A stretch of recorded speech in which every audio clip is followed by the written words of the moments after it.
Do you have a baseline tech stack or like set of tools that you recommend? And how do they all play with each other in terms of one of the things that is always on the top of our customers' minds is there can sometimes be a discrepancy between what you see in GA4 and what you see in Shopify and what you see on Facebook. What's that tool stack that you recommend? And then what do you like to look at as the single source of truth? Yeah, great question. The tool stack that you're going to look at, obviously you've got Shopify, right? It's important to think a little bit about your Shopify setup too. If you have different apps, that's going to affect really how well these other tools that about to talk about play with your Shopify store. So the big ones are upsells is super common. It's just the way Shopify implements upsells. We can talk specifically about this, but it can wreak havoc on some of these other tools. And then subscriptions. So the big tools that basically everybody's going to use to some extent or another. Shopify, like we said, right? Google Analytics 4 now, people are definitely still getting used to it, but Google Analytics broadly, Google Analytics 4 specifically.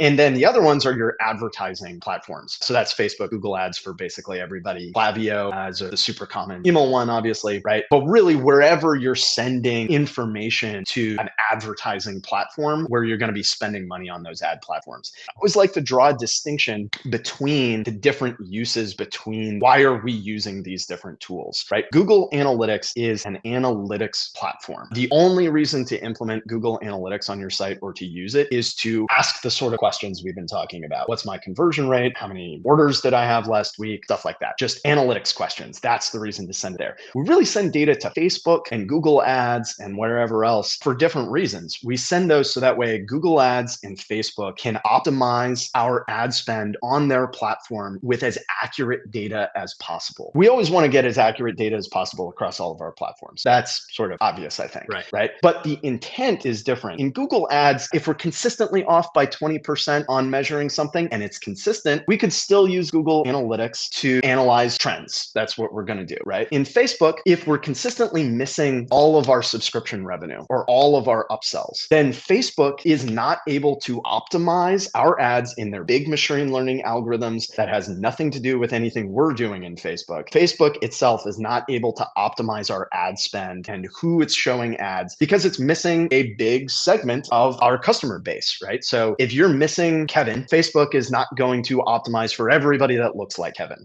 in its ads. So it's really about getting accurate purchase information into Facebook. I know some people get a little frustrated with the difference between the attribution models between the platforms. That's something that comes up a lot, which is like Facebook's taking credit for 1,000 purchases and Google Analytics says they only converted 300 of them or whatever, right? And like, while I think that example would be big and we'd want to investigate that, really it's about getting accurate data into Facebook, accurate and complete data so those machine learning algorithms can go do what they do. We're not going to use Facebook as an analysis tool like we use Google Analytics.